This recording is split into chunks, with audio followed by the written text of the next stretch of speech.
എൻ്റെ പേര് മാഡം പരിചയപ്പെടുത്തിയ പോലെ നിഷ ഹാരിഷ്. എറണാകുളം ജില്ലയിലെ ആലുവയാണ് എൻ്റെ സ്വദേശം. സ്വന്തം സ്വദേശം വന്നിട്ട് കൊടുങ്ങല്ലൂർ, തൃശ്ശൂർ ജില്ലയിലെ കൊടുങ്ങല്ലൂർ ജന്മസ്ഥലം. പിന്നെ എന്നെ കുറിച്ച് പറയുകയാണെങ്കിൽ ഞാനിവിടെ ആകാശവാണി കൊച്ചി FM-ല് ദിൽസേ എന്നൊരു പ്രോഗ്രാം ചെയ്യായിരുന്നു. ആ ടൈമിലാണ് നമ്മുടെ ഈ കമ്പനിയിലേക്ക് എത്തിപ്പെടുന്നത്. പിന്നെ എൻ്റെ ഹസ്ബൻഡ് വന്നിട്ട് ഹാരിഷ്. പുള്ളി എയർഫോഴ്സിലായിരുന്നു, ഇന്ത്യൻ എയർഫോഴ്സിലായിരുന്നു. അവിടെ നിന്ന് റിസൈൻ ചെയ്തതിന് ശേഷം VRS കിട്ടിയതിന് ശേഷം ഇപ്പൊ ഗൾഫിലാണ്, ഖത്തറിലാണ്. പിന്നെ എൻ്റെ ഇതിലേക്കുള്ള ഒരു യാത്ര എന്ന് പറഞ്ഞാല് എല്ലാം ഒരു നിമിത്തം പോലെയാണ്. എനിക്ക് കൂടുതൽ മോട്ടിവേഷൻ അങ്ങനത്തെ കാര്യങ്ങളൊന്നും അറിയില്ല കേട്ടാ. ഇന്ന് ഞാൻ പറയാൻ ഉദ്ദേശിക്കുന്നത് എനിക്ക് പ്രോഡക്റ്റുകളിൽ കിട്ടിയ റിസൾട്ടുകളും പിന്നെ പല പല ഹോസ്പിറ്റലുകളിൽ നിന്ന് ഉണ്ടായ പല അനുഭവങ്ങളാണ്. ഹലോ ഹലോ ഓക്കെ ആണോ? ആ മേഡം ഓക്കെയാണ്, പറഞ്ഞോളൂ. ഓക്കെ.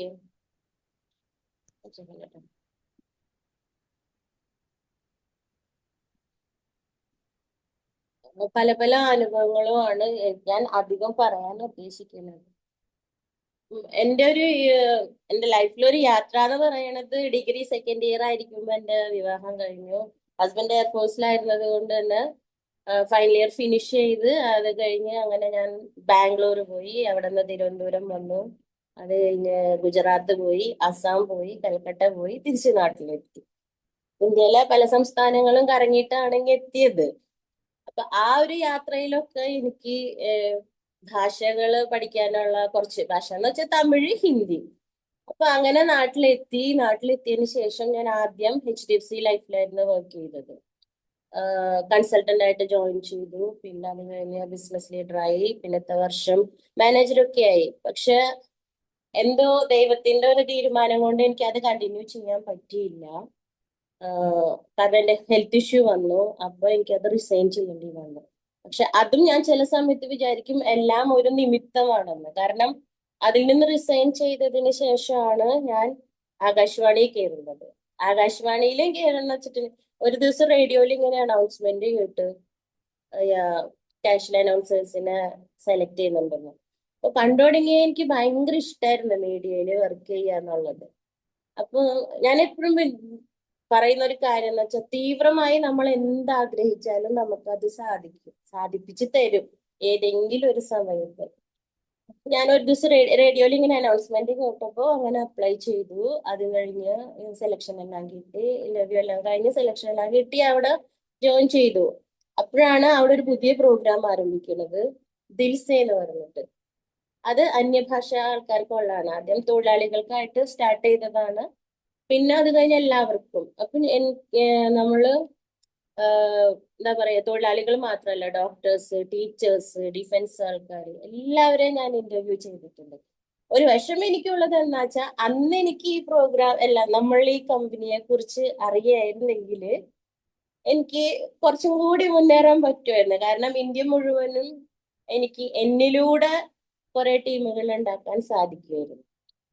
അപ്പൊ അതൊരു ചെറിയൊരു വിഷമമുണ്ട്. പിന്നെ എപ്പോഴും ഓർക്കും ഓരോരുത്തർക്ക് വിധിച്ചതല്ലേ നമുക്ക് ഓരോ സമയമാകുമ്പോ കിട്ടും എന്നുള്ളൊരു, അങ്ങനെ ഞാൻ സമാധാനിക്കും. പിന്നെ അതേപോലെ തന്നെ അങ്ങനെ ഇരിക്കുമ്പോഴാണ് HDFC-യിൽ ഒരു ദിവസം പ്രോഗ്രാം ചെയ്ത് പുറത്തേക്ക് വന്ന സമയത്താണ് എൻ്റെ അപ്ലൈൻ ലീഡർ ആയിട്ടുള്ള എൻ്റെ അംബിക മാഡം എന്നെ കവചപ്രാശ് പരിചയപ്പെടുത്തുന്നത്. അപ്പൊ കവചപ്രാശിനെ കുറിച്ച് കേട്ടപ്പോൾ ഞാൻ വിചാരിച്ചു ആയുർവേദം അല്ലേ, പിന്നെ കേന്ദ്ര സർക്കാരിന്റെ അംഗീകാരം കിട്ടിയ ചവനപ്രാശം എന്നൊക്കെ പറഞ്ഞപ്പോ എന്റെ മോൾക്ക് വന്നിട്ട് ഭയങ്കര തുമ്മലും അലർജിയും ആയിരുന്നു. അപ്പൊ ഞാൻ വിചാരിച്ചു എന്നാ അതൊന്ന് വാങ്ങി കൊടുത്തു നോക്കാന്ന് വെച്ച് അങ്ങനെയാണ് എൻ്റെ മൈ ലൈഫ് കമ്പനിയിലേക്കുള്ള എൻ്റെ യാത്ര ആരംഭിക്കുന്നത്. അങ്ങനെ മോൾക്ക് അത് വാങ്ങി. പിന്നെ അത് കഴിഞ്ഞ് എനിക്കും അവൾക്കും പീരീഡ്സിന് ഭയങ്കര പെയിൻ ആയിരുന്നു. അപ്പോ നമ്മളെ വിമൻ കമ്പാനിയൻ വാങ്ങി കഴിച്ചു. അത് കഴിഞ്ഞ് പിന്നെ ഞാൻ ഫാദറിന്, എൻ്റെ ഹസ്ബൻഡിന്റെ ഫാദറിന് ഡാഡി എന്നാ വിളിക്കുക കേട്ടോ. അപ്പൊ ഡാഡിക്ക് പാർക്കിൻസൺസ് ആയിരുന്നു. അപ്പൊ ഡാഡിക്ക് വേണ്ടിയിട്ട് നമ്മൾ 95 സ്റ്റാർട്ട് ചെയ്തു. നിഫൈ കൊടുത്ത് ഫസ്റ്റ് ഡേ പുള്ളി പറഞ്ഞത് കഴിച്ച് 1 മണിക്കൂർ കഴിഞ്ഞ് വന്നപ്പോഴേക്കും, 1 മണിക്കൂറല്ല കുറച്ച് കഴിഞ്ഞ് വന്നപ്പോൾ തന്നെ എന്റെ അടുത്ത് പറഞ്ഞു എനിക്കിത് ഇവിടെ ഇങ്ങനെ വല്ലാണ്ട് എന്തോ പോലെ ആവണമെന്ന് പറഞ്ഞു. അപ്പൊ ഞാൻ പറഞ്ഞു എന്നാ ശരി കഴിക്കണ്ട എന്നുള്ള രീതിയിൽ വെറുതെ പറഞ്ഞു. അങ്ങനെ പിന്നെ പുള്ളി കണ്ടിന്യൂസ് കഴിച്ച് ഒരു കുറച്ച് ദിവസം കഴിഞ്ഞപ്പോ തുടങ്ങി ആളിങ്ങനെ തൂങ്ങിയിരുന്നിരുന്ന ആളാ. കുറച്ച് ദിവസം കഴിഞ്ഞപ്പോ തുടങ്ങിയ ആൾക്ക് നല്ല വ്യത്യാസം. ഡാഡിക്ക് തന്നെ ഭയങ്കര വിശ്വാസം തോന്നി തുടങ്ങി എനിക്ക് എന്തോ ഇതുണ്ടല്ലോ എന്നുള്ളത്. അപ്പൊ തീരുമ്പോഴേക്കും ഡാഡി വന്നിട്ട് എന്റെ അടുത്ത് ചോദിക്കും. ഞാൻ എപ്പോഴും സ്റ്റോക്ക് വെച്ചിട്ടുണ്ടാവും. ആ ഡാഡിയുടെ റിസൾട്ടുകളിൽ നിന്നാണ് ഞാൻ കൂടുതലും ഈ ഒരു ഇതിലേക്ക് കൂടുതൽ ഇറങ്ങാൻ തുടങ്ങിയത്. അതെന്ന് വെച്ചാൽ ഇതിന്റെ സാധ്യതകളെ കുറിച്ചൊന്നും അധികം അറിയാത്തത് കൊണ്ട് എന്റെ കുറച്ച് സമയം എനിക്ക് നഷ്ടമായിട്ടുണ്ട്. നമുക്ക് അത്യാവശ്യമുള്ള കുറച്ച് പ്രോഡക്ട്സുകൾ മാത്രം വാങ്ങുന്നു. അതല്ലാതെ കൂടുതലൊന്നും ബിസിനസിനെ കുറിച്ചൊന്നും എനിക്ക് അറിയില്ലായിരുന്നു. കുറച്ച് കഴിഞ്ഞതിന് ശേഷമാണ് ബിസിനസിനെ കുറിച്ച് അറിഞ്ഞത്. പക്ഷെ ബിസിനസിനേക്കാളും ഉപരി നമുക്ക് ഇപ്പൊ എന്താ വെച്ചിട്ടുണ്ടെങ്കിൽ എന്റെ മനസ്സിൽ ബിസിനസ് ഒരു സൈഡിലുണ്ട്. പക്ഷെ നമുക്ക് നമ്മളിലൂടെ ഒരുപാട് പേർക്ക് നമുക്ക് സഹാ സാമ്പത്തികമായിട്ടും ആരോഗ്യപരമായിട്ടും സഹായം എത്തിക്കാൻ നമുക്ക് ഒരുപാട് ആൾക്കാർക്ക് നമുക്ക് ചെയ്യാൻ സാധിക്കുന്നുണ്ട്. അപ്പൊ അവർക്കൊക്കെ ആ ഒരു മാറ്റം വരുമ്പോൾ അവരിൽ നിന്നുണ്ടാവുന്ന ആ ഒരു പ്രാർത്ഥന ഉണ്ടല്ലോ, അതൊരു വല്ലാത്ത അനുഭവമാണ്. അത് ഞാൻ പറയാതെ തന്നെ നിങ്ങൾക്ക് എല്ലാവർക്കും മനസ്സിലാവുന്ന കാര്യമാണ്. ജീവിതത്തില് ഒന്നുമല്ല എന്ന് വിചാരിച്ച് ചിലവര് ജീവിത മീൻസ് ഇനി ഒന്നുമില്ല ഇത് എന്ത് ജീവിതം എന്നൊക്കെ ചിന്തിച്ച് ആരോഗ്യപരമായിട്ടുള്ളതായാലും നമുക്ക് മാറ്റങ്ങൾ വരുത്താൻ സാധിക്കുമ്പോൾ അവരെന്നും നമ്മളെ ഓർക്കും. ഇവിടെ ഞങ്ങളുടെ അടുത്ത് എന്റെ ടീമിലുള്ള ഒരു ഇത്താടെ മാമാടെ മോനാണ്. ആ പുള്ളിക്ക് അരക്ക് കീഴ്പോട്ട് തളർന്നു പോയ രീതിയിലായതായിരുന്നു. അപ്പം ഒരു ഹോസ്പിറ്റൽ ഡോക്ടർമാര് സർജറി പറഞ്ഞതാണ്. 3 ലക്ഷം രൂപയാണ് സർജറിക്ക് പറഞ്ഞത്. പക്ഷെ ഡോക്ടർ നല്ലതായോണ്ട് ഡോക്ടർ പറഞ്ഞു മറ്റെന്തെങ്കിലും നോക്കിയിട്ട് സർജറി ചെയ്താൽ മതി എന്ന് പറഞ്ഞു. ഇവര് വേറെന്തോ ഒഴിച്ചിലെന്തോ കാര്യങ്ങളൊക്കെ ചെയ്തിട്ടും ഇത് മാറിയില്ലായിരുന്നു. അങ്ങനെ നമ്മളെ കുറച്ച് പ്രൊഡക്ട്സുകൾ എത്തിച്ചു കൊടുത്ത് കുറച്ച് ദിവസം കഴിഞ്ഞപ്പോ പുള്ളി ഒരു നബിദിന റാലിക്കൊക്കെ ഒന്ന് പതുക്കെ പോയി, ഒരു വീട് പാല് കാച്ചലിനെല്ലാം പോയി. ഇതൊക്കെ കേട്ടപ്പോ ഞാൻ വിചാരിച്ചു, ഞാൻ കണ്ടിട്ടുണ്ടായിരുന്നില്ല ആളെ, കാണാൻ പോവാന്ന്. ചെന്നപ്പോ ആള് പുറത്തേക്ക് പോകാൻ നിൽക്കുകയാണ്. അപ്പൊ ഞാൻ ചോദിച്ചു അയ്യോ കുറഞ്ഞെന്ന് വിചാരിച്ചു ഇങ്ങനെ വേഗം ഇതാവില്ലേന്ന് പറഞ്ഞപ്പോ പുള്ളി പറഞ്ഞ ഇല്ല ഫ്രണ്ടിന്റെ കൂടെയാണ് പോണേന്നൊക്കെ പറഞ്ഞു. ഈ ആള് പുറത്തേക്ക് പോയി കഴിഞ്ഞപ്പോ അയാളുടെ ഭാര്യ എന്നെ നോക്കിയിട്ട് പറഞ്ഞു ഇതാ 1.5 കൊല്ലായിട്ട് ആ കട്ടിലിൽ കിടന്ന കിടപ്പായിരുന്നു. ആ ഒരാളാണ് ഈ എണീറ്റ് പോണത്. പിന്നെ ആ ആ വ്യക്തിയുടെ പുറകില് ഒരു ഉണ്ട പോലെ ഉണ്ടായിരുന്നെന്ന്, പണ്ട് വീണിട്ട് പുറത്തുണ്ടായിരുന്ന ഒരു ലംബ്. അത് ഇവരെന്തെല്ലാം ചെയ്തിട്ടും പല ഇത് കാണിച്ചിട്ടും അത് മാറിയിട്ടുണ്ടായിരുന്നില്ല. പക്ഷെ നമ്മളുടെ ചാമ്പി ഇല്ലേ, ചാമ്പ്യനും അതെല്ലാം യൂസ് ചെയ്യാൻ തുടങ്ങിയപ്പോ ആ പുള്ളിയുടെ വൈഫ് പറയണ അതെല്ലാം ഒരു സൈഡിലൂടെ ഇറങ്ങി പോണത് അവര് ശരിക്കും ഫീൽ ചെയ്ത കാര്യമാണ്. കാരണം ഈ പുള്ളിക്ക് അതുള്ളത് കൊണ്ട് നേരെ കിടക്കാൻ പറ്റില്ല. അപ്പൊ അവര് നമ്മളിലേക്ക് ആ ഒരു കാര്യം പറയുമ്പോ അവരിൽ നിന്നുണ്ടാകുന്ന ആ ഒരു പ്രാർത്ഥന ഉണ്ടല്ലോ. 1.5 കൊല്ലായിട്ട് കിടന്ന കിടപ്പിലായിരുന്ന ഒരാള് എണീറ്റ് പുറത്തേക്ക് പോകാന്ന് പറയുമ്പോ അവർക്ക് ഉണ്ടാകുന്ന ആ ഒരു അവരിൽ നിന്ന് നമുക്കുണ്ടാകുന്ന ഒരു പ്രാർത്ഥന ചെറുതൊന്നും അല്ല. അങ്ങനെ ഒരുപാട് റിസൾട്ടുകളും അതിൽ നിന്നുണ്ടായ കുറെ അനുഭവങ്ങളും ഒക്കെയാണ് ഇനിയുള്ളത് പറയണത്. ഇവിടെ ഇപ്പൊ ഫാദറിന് ലൈഫ് ലോങ് ട്യൂബ് ഫീഡിങ് പറഞ്ഞതായിരുന്നു. Life long. കാരണം ഡാഡിക്ക് ഒരു പ്രാവശ്യം വയ്യാതെ അങ്ങനെ വലിയ അസുഖങ്ങൾ വരില്ല, എന്നാ ചില സമയത്ത് വന്ന കുറച്ചൊരു ഇതില് അങ്ങനെ വന്നിട്ട് ഡാഡിനെ അഡ്മിറ്റ് ചെയ്തിട്ട് ലൈഫ് ലോങ് ഇനി ട്യൂബ് ഫീഡിങ് പറഞ്ഞ ഒരാളാണ് ഡാഡി. പക്ഷെ പുള്ളി ഭക്ഷണത്തിനോട് ഭയങ്കര താല്പര്യമുള്ള ഒരാളായത് കൊണ്ട് ആൾക്ക് ഈ ട്യൂബ് ഫീഡിങ് ചെയ്യുമ്പോ നമ്മൾ ഈ കലക്കി അങ്ങനെയൊക്കെ അല്ലേ കൊടുക്കുന്നത്. ആൾക്ക് വലിയ അതൊരു തൃപ്തി ഉണ്ടായിരുന്നില്ല. അപ്പൊ ഇങ്ങനെ വയറ് തട്ടി കാണിക്കുമായിരുന്നു. അങ്ങനെ പിന്നെ ആ ട്യൂബ് മാറ്റേണ്ടി വന്നു. മാറ്റിന്ന് വെച്ചാൽ വലിച്ചൂരി കളഞ്ഞു ആണ്. 2-3 പ്രാവശ്യം ഇട്ട് പിന്നെ അത് ഇടാൻ സമ്മതിച്ചില്ല. അങ്ങനെ പിന്നെ അത് ഊരി കളഞ്ഞു. ആ വ്യക്തിനെ നമ്മള് എല്ലാ ഭക്ഷണവും എല്ലാം കൊടുത്ത് മരിക്കുന്നത് വരെ മരിക്കുന്ന അന്ന് രാവിലെ വരെ നല്ല തൃപ്തിയായിട്ട് നല്ലോണം ഭക്ഷണം കഴിച്ചിട്ടാണ് ഡാഡി മരിച്ചു കേട്ടോ. ആ, വരച്ചത്. പക്ഷെ ആ ആളെ ഞാൻ അതിനിടയിൽ കൊണ്ടുപോയിട്ട് പൊറോട്ടയും ബീഫും വാങ്ങിച്ചു കൊടുത്തു. അതേപോലെ ആ, നടക്കാൻ ഇനി ബുദ്ധിമുട്ടായിരിക്കും എന്ന് പറഞ്ഞാണ് ഡാഡിനെ ഞങ്ങൾ മലമ്പുഴ ടൂറിന് കൊണ്ടുപോയി. അതൊക്കെ എന്ന് വെച്ചാൽ എന്റെ ജീവിതത്തിൽ എനിക്ക് കിട്ടിയ ഏറ്റവും ഭയങ്കരമായ ഒരു റിസൾട്ടുകളാണ്. എനിക്ക് എന്നെ സംബന്ധിച്ചിടത്തോളം എനിക്ക് റിസൾട്ടുകൾ എന്ന് പറഞ്ഞാൽ ഇപ്പൊ എല്ലാവരും നമ്മ പറയുന്ന മറ്റൊരാൾക്ക് കിട്ടിയ റിസൾട്ട് എന്നുള്ള ഇതിലാണ് നമുക്ക് ഇത് പറയാൻ പറ്റും. പക്ഷെ എനിക്ക് ഒരുവിധം എന്റെ വീട്ടിൽ തന്നെ എനിക്ക് പല അനുഭവങ്ങളും ഉണ്ടായിട്ടുള്ളതാണ്. ഡാഡിക്ക് അതേപോലെ തന്നെയായിരുന്നു. പ്രോസ്റ്റേറ്റിന്റെ ഇഷ്യൂ ഉണ്ടായിരുന്നു. പക്ഷെ നമ്മുടെ 95 കൊടുത്തത് കൊണ്ട് പ്രോസ്റ്റേറ്റിന്റെ ഇഷ്യൂ മാറി. അത് പക്ഷെ ഞാൻ പ്രോസ്റ്റേറ്റിന് വേണ്ടി കൊടുത്തിട്ടില്ല ഡാഡിക്ക്. പക്ഷെ ഓൾ ഞാൻ ഒരു പ്രാവശ്യം മീറ്റിങ്ങിൽ ഇതേപോലെ ഡാഡിയുടെ ഈ പാർക്കിൻസൺസിന്റെ ഇത് 95 കൊടുത്ത കാര്യം ഒക്കെ പറഞ്ഞ് പിന്നെ ഇങ്ങനെ യൂറിൻ എപ്പോഴും പാസ് ചെയ്യുന്നൊക്കെ ഇങ്ങനെ പറഞ്ഞ യൂറിഫ്ലഷ് കൊടുത്ത് മാറി എന്ന് പറഞ്ഞ സമയത്താണ് ഹരികൃഷ്ണ സാറ് പറയുന്നത് നമ്മുടെ 95-ന് അതിനുള്ളൊരു എഫക്റ്റും കൂടി ഉണ്ടെന്ന്, പ്രോസ്റ്റേറ്റ് മാറ്റാനാണ്. അപ്പൊ എനിക്ക് തോന്നി ശരിയാണ്, ഡാഡിക്ക് കണ്ടിന്യൂസ് ഞാൻ 95 കൊടുക്കുന്നതായിരുന്നു. അപ്പൊ പിന്നെ അതൊരു ചേഞ്ച് നമുക്ക് കിട്ടി.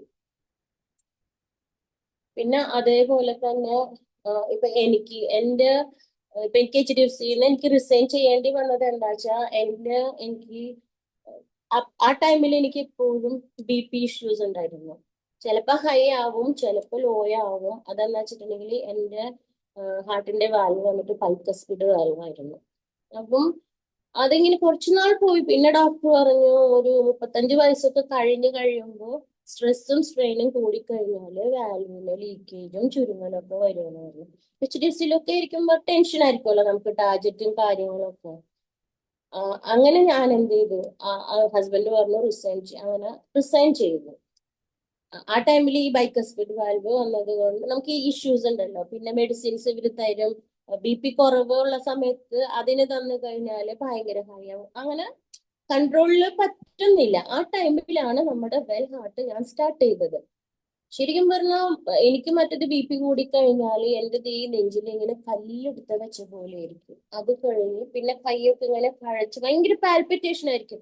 നമ്മുടെ വെൽ ഹാർട്ട് സ്റ്റാർട്ട് ചെയ്ത് കുറച്ച് ദിവസം കഴിഞ്ഞപ്പോൾ തുടങ്ങി എനിക്ക് ഭയങ്കര വ്യത്യാസം. ആ ഒരു നെഞ്ചിന്റെ ഭാരം മാറി, കയ്യിന് കഴപ്പ് മാറി, തലയ്ക്ക് BP എനിക്ക് ചെക്ക് ചെയ്യേണ്ടേ വരുന്നില്ല. മറ്റേത് എനിക്ക് എല്ലാ ദിവസവും BP ചെക്ക് ചെയ്യണം, ഫോളോ അപ്പ് ചെയ്യണം എന്നുള്ളതാണ് ഡോക്ടർ പറഞ്ഞേക്കണേ. അപ്പൊ എനിക്ക് അത് എന്റെ സ്വന്തം ശരീരത്തിന് കിട്ടിയൊരു മാറ്റമാണ്. അപ്പൊ എനിക്ക് ശരിക്കും മനസ്സിലായി എന്തോ ഇവിടെ പ്രവർത്തിക്കുന്നുണ്ട്. അങ്ങനെ അതൊരു പിന്നെ കോവിഡിന്റെ ടൈം ആയതുകൊണ്ട് ഫോളോ അപ്പിന് പോകാൻ പറ്റിയില്ല. 2 വർഷം കഴിഞ്ഞപ്പോ ഹസ്ബൻഡ് പറഞ്ഞു നീ പോയി ചെക്ക് ചെയ്യുമെന്ന് പറഞ്ഞു. അങ്ങനെ പോയി ചെന്നപ്പോ ഡോക്ടർ പറഞ്ഞു കുറെ നാളായില്ലേ നമുക്ക് CT ആൻജിയോഗ്രാം ചെയ്യാന്നുള്ളത്. അപ്പൊ ഞാൻ ഡോക്ടറെ അടുത്ത് പറഞ്ഞിരുന്നു ഞാൻ BP ഗുളിക കഴിക്കുന്നില്ല ഇപ്പൊ.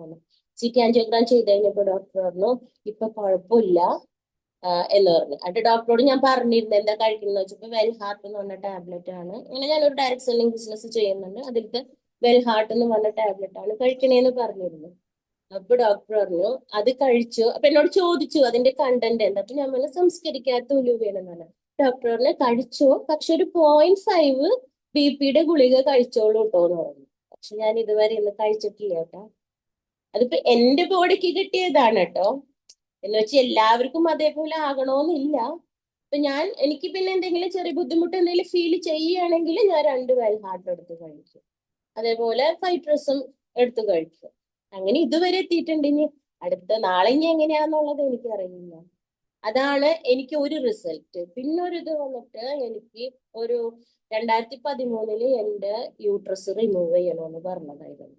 കാരണം എനിക്ക് അഡിനോമയോസിസ് എന്നുള്ള പ്രോബ്ലം ഉള്ളത് കൊണ്ട് എന്റെ യൂട്രസ് റിമൂവ് ചെയ്യണമെന്ന് പറഞ്ഞു. പക്ഷെ അന്നും ഇതേപോലെ ഒരു ഡോക്ടറിന് ഏജ് എല്ലാം ആയിട്ടുള്ളൂ, ഇപ്പൊ ഒരിക്കലും കളയണ്ട, തൽക്കാലം നമ്മൾക്ക് മറ്റേ വേദനയ്ക്കുള്ള ടാബ്ലറ്റ് കഴിച്ചിട്ട് പോവാന്ന് പറഞ്ഞു. അപ്പം എന്റെ എൻഡോമെട്രിയം തിക്നെസ് വന്നിട്ട് ഭയങ്കര കൂടുതലായിരുന്നു. അങ്ങനെ ഞാൻ 3-5 വർഷം ഇഫ്താർ സ്പേസ് ഒക്കെ 3-5 അല്ല പോയി. പിന്നെ 2020 ആയപ്പോ എനിക്ക് ഭയങ്കര ബ്ലീഡിങ്ങും ഇഷ്യൂസും വന്നപ്പോൾ ചെന്നപ്പോൾ ഡോക്ടർ പറഞ്ഞു ഒന്നുകിൽ യൂട്രസ് റിമൂവ് ചെയ്യണം, അല്ലെങ്കിൽ തിക്നെസ് റിമൂവ് ചെയ്യണം, അതല്ലെങ്കിൽ ഒരു ഇത് ഇൻസേർട്ട് ചെയ്യണം പറഞ്ഞു. പക്ഷെ ഇതൊന്നും എനിക്ക് ചെയ്യാൻ പറ്റിയൊരു സാഹചര്യം ആയിരുന്നില്ല. അങ്ങനെ ഞാൻ ഒരു മീറ്റിങ്ങിൽ ചെന്നപ്പോൾ ഒരു സാറ് പറഞ്ഞു കവചപ്രാശം, സൈക്ലോവയും വിമൻ കമ്പാനിയനും കഴിക്കാൻ. അങ്ങനെ ഞാൻ അത് സ്റ്റാർട്ട് ചെയ്തു. റെഗുലറായിട്ട് കഴിച്ചിട്ട കുറച്ച് കഴിച്ചു. അത് കഴിഞ്ഞപ്പോ എനിക്ക് പീരീഡ്സ് 3 മാസം എത്തുമ്പോഴേ ആവുള്ളൂ. ആയിക്കഴിഞ്ഞാൽ 15 ദിവസം. അത് പതുക്കെ കുറഞ്ഞ് ഒരു മാസം കുറച്ച് അങ്ങ് വ്യത്യാസം വരും. ഇതിലേക്കായി എന്റെ എൻഡോമെട്രിയം തിക്നെസ് വന്നിട്ട് 20.6 നിന്ന് 6.9 കുറഞ്ഞു. അപ്പം എന്താ പറ്റിയെന്ന് വെച്ചാൽ നമ്മൾ ഒരു ശ്രദ്ധിക്കേണ്ട ഒരു കാര്യം എന്ന് വെച്ചാൽ നമുക്ക് ഓക്കെ ആയാലും നമ്മളിങ്ങനെ ഇഷ്യൂസ് ഉള്ളവരാണെങ്കിൽ ഇടയ്ക്ക് പോയിട്ട് നമ്മളൊന്ന് സ്കാൻ ചെയ്യേ അല്ലെങ്കിൽ ഒന്നൊരു ഫോളോ അപ്പ് ചെക്കപ്പ് ചെയ്യണം. നമ്മുടെ പ്രൊഡക്ട്സ് കൊണ്ട് കംപ്ലീറ്റ് നമുക്ക് റിസൾട്ട് കിട്ടും. പക്ഷെ എവിടെയെങ്കിലും നമുക്ക് പിന്നെയും ഇപ്പൊ എനിക്ക് സംഭവിച്ചത് അങ്ങനെയാണ്. കാരണം എനിക്ക് അന്ന് ഒരു ചെറിയ സിസ്റ്റ് ഉണ്ടായിരുന്നു. പക്ഷെ ഞാനത് ശ്രദ്ധിച്ചില്ല. ഹോസ്പിറ്റലിൽ പോയൊന്നും കണ്ടില്ല. ഒരു ഫ്രണ്ടിനെ അയച്ചു കൊടുത്ത് ഡോക്ടറോട് ചോദിച്ചു. ഡോക്ടർ റിപ്ലൈ ഇട്ടിട്ടുണ്ടായിരുന്നു 3 മാസം കൂടുമ്പോ ഇത് സ്കാൻ ചെയ്യണം, വളരുന്നുണ്ടോ എന്ന് നോക്കണം എന്നൊക്കെ. പക്ഷെ ഞാൻ ഈ മെസ്സേജ് കണ്ടില്ലായിരുന്നു. അതെന്റെ മിസ്റ്റേക്ക്. അത് ഫാദർ ഹോസ്പിറ്റലിലൊക്കെ ആയതുകൊണ്ട് പിന്നെ ആ ഒരു തിരക്കിൽ വിട്ടുപോയി. പിന്നെ ഇപ്പോ കുറച്ച് ഇതേപോലെ ഒരു ബുദ്ധിമുട്ട് വന്ന സമയത്ത് ഇങ്ങനെ അടിയിലേക്ക് കുത്തണ പോലെ ഒരു ഫീലിംഗ് വന്നപ്പോ ഞാൻ വിചാരിച്ചു എന്തെങ്കിലും സ്റ്റോണിന്റെ ഇഷ്യൂ ആയിരിക്കും, നമ്മുടെ യൂറി ഫ്ലഷ് എടുത്ത് കഴിക്കാലോ എന്ന് വിചാരിച്ച് ഞാൻ ജസ്റ്റ് ഒന്ന് സ്കാൻ ചെയ്തു. അപ്പോഴാണ് സിസ്റ്റ് വലുതായിട്ടുണ്ടായിരുന്നത്. 12.5 വരെ എത്തിയിട്ടുണ്ടായിരുന്നു. അപ്പൊ ഒരു ഹോസ്പിറ്റലിൽ, അവിടെയാണ് ഇപ്പോഴത്തെ ഹോസ്പിറ്റലുകളുടെ കുറെ കാര്യങ്ങൾ വരുന്നത്. ഒരു ഹോസ്പിറ്റലിൽ കാണിച്ചപ്പോ ചിലയിടത്ത് എല്ലാവരും കംപ്ലീറ്റ് എന്റെ യൂട്രസ് റിമൂവൽ, അതല്ലാതെ ഇവര് എന്റെ ബുദ്ധിമുട്ട് എന്താണെന്നോ അങ്ങനെയൊന്നും ചോദിക്കുന്നില്ല. 2-3 വലിയ ഹോസ്പിറ്റലുകളിൽ പോയിട്ടും അവിടെയൊക്കെ എല്ലാവർക്കും ചെല്ലുമ്പോഴേക്കും കംപ്ലീറ്റ് ഉണ്ട് റിമൂവൽ. പക്ഷെ എന്റെ മനസ്സ് എന്തോ, എനിക്ക് പ്രൊഡക്ട്സിലുള്ള വിശ്വാസമാണോ എന്തോ, എനിക്ക് പ്രൊഡക്ട്സിൽ എനിക്ക് ഭയങ്കര വിശ്വാസമാണ്. അതുകൊണ്ട് എനിക്ക് എന്റെ മനസ്സ് പറഞ്ഞ് എടുത്തു കളയേണ്ട അത്രയും ഇഷ്യൂ ഇല്ല. കാരണം നമ്മുടെ പ്രൊഡക്ട്സ് എല്ലാം നമ്മുടെ ഉള്ളിലേക്ക് ചെന്നിട്ടുള്ളതല്ലേ, അതിന്റെ ആവശ്യമില്ലല്ലോ. അതേപോലെ ക്യാൻസറിന്റെ ടെസ്റ്റ് ചെയ്യാൻ പറഞ്ഞു, CA-125 ചെയ്യാൻ പറഞ്ഞു. പക്ഷെ അത് ചെയ്യുമ്പോഴും എന്റെ മനസ്സിന് ഭയങ്കര വിശ്വാസം. കാരണം 95 ഞാൻ റെഗുലറായി കഴിക്കാറുണ്ടായിരുന്നു. അപ്പൊ അതുകൊണ്ട് അതെന്തായാലും നെഗറ്റീവ് ആയിരിക്കും എന്നുള്ളതും എന്തോ ഒരു വിശ്വാസം. അതേപോലെ തന്നെ അപ്പൊ അതും പ്രശ്നം ഉണ്ടായിരുന്നില്ല. പക്ഷെ എങ്കിലും എല്ലാവരും ഫസ്റ്റ് പറയുന്നത് യൂട്രസ് എടുത്ത് കളയാൻ. ഒരു ഹോസ്പിറ്റലിൽ ചെന്നപ്പം ഞാൻ നോർമലി കാണുന്ന ഡോക്ടർ പറഞ്ഞു, ആദ്യം കണ്ട ഡോക്ടർ പറഞ്ഞു സർജൻ മെയിൻ ഡോക്ടറെ കാണണം. ഡോക്ടർക്ക് ടോക്കൺ എടുത്ത് കഴിഞ്ഞപ്പോൾ പറഞ്ഞു ആ ഡോക്ടർ ഇല്ല, ഡോക്ടറെ മോളെ കാണാമോ, വേറെ ഡോക്ടറെ കാണും. അപ്പൊ അവരും ഇല്ല. അങ്ങനെ വേറൊരു ഡോക്ടറെ കണ്ടു. ഡോക്ടർ കണ്ടു കഴിഞ്ഞപ്പോ ഡോക്ടർ ജസ്റ്റ് വേണം ഇതെന്തായാലും റിമൂവ് ചെയ്യണം. അത് കഴിഞ്ഞിട്ട് പറഞ്ഞു എനിക്ക് എന്തെങ്കിലും എന്റെ ഇഷ്യൂസ് എന്താണെന്നോ ഒന്നും ഇവര് ചോദിക്കുന്നില്ല. ഞാൻ എത്രയാ ചാർജ് ചോദിച്ചു. അപ്പൊ അവര് പറഞ്ഞു അതൊരു പാക്കേജ് ആണ്, ഞാൻ ഡോക്ടറോട് ഡിസ്കസ് ചെയ്തിട്ട് പറയാം. ശരിയെന്നും പറഞ്ഞ് പുറത്തു വന്നു. ഞാൻ സിസ്റ്ററിനോട് ചോദിച്ചു, സിസ്റ്റർ ഇത് പറയാനാണോ എന്നെ 500 രൂപ ടോക്കൺ എടുപ്പിച്ച് നിങ്ങള് ഈ ഡോക്ടറെ കാണിച്ചു ചോദിച്ചു. അപ്പൊ അവര് മറ്റേ ഡോക്ടറെ അടുത്ത് പോകുന്നുണ്ട്. അവര് വേഗം തന്നെ ഇതെല്ലാം കംപ്ലീറ്റ് റിമൂവ് ചെയ്യണം അങ്ങനെ ഇതൊക്കെ പറഞ്ഞിട്ട് കുറെ ടെസ്റ്റും കാര്യങ്ങളൊക്കെ എഴുതി. ഞാൻ പുറത്തു വന്നപ്പോൾ ഞാൻ പറഞ്ഞു എനിക്ക് സമ്മറി വേണം, ഡിസ്ചാർജ് അല്ല സമ്മറി വേണം. കാരണം ഹസ്ബൻഡ് എയർഫോഴ്സിലായിരുന്നത് കൊണ്ട് നമുക്ക് ഡിഫൻസിന്റെ ആ ഒരു ഇതിന് ലെവൽ ബേസിൽ CHS അവിടെ കാണിക്കണം. അവിടെ കാണിക്കണമെന്നുണ്ടെങ്കിൽ നമുക്ക് ഇവിടുന്ന് ഒരു റിപ്പോർട്ട് കിട്ടണമല്ലോ. ഇവര് പറഞ്ഞു ഇവിടെ നിന്ന് റിപ്പോർട്ട് തരില്ല. ഞാൻ പറഞ്ഞു അതെങ്ങനെ, എല്ലാ ഹോസ്പിറ്റലിലും നമുക്ക് കണ്ടു കഴിയുമ്പോൾ അതൊരു റിപ്പോർട്ട് തരുമല്ലോ, എനിക്ക് അവിടെ കാണിക്കാൻ അത് വേണമെന്ന് പറഞ്ഞു. അങ്ങനെ ഇവരെന്ത് ചെയ്തു, മറ്റേ ഡോക്ടറെ കൊണ്ട് ലെറ്റർ ഒക്കെ എഴുതി കൊണ്ടുവന്നു. എന്തോ വായിക്കാൻ അറിയാവുന്നത് കൊണ്ടോ ഉള്ളൊരു ഭാഗ്യം, എന്തോ അല്ലാടെ എന്തോ അനുഗ്രഹം കൊണ്ട് ഞാൻ അത് ജസ്റ്റ് വായിച്ചു നോക്കിയപ്പോ നിഷ ഹാരിഷ് ഇന്നത് S/P ഓഫ് കാർഡിയാക് സർജറി.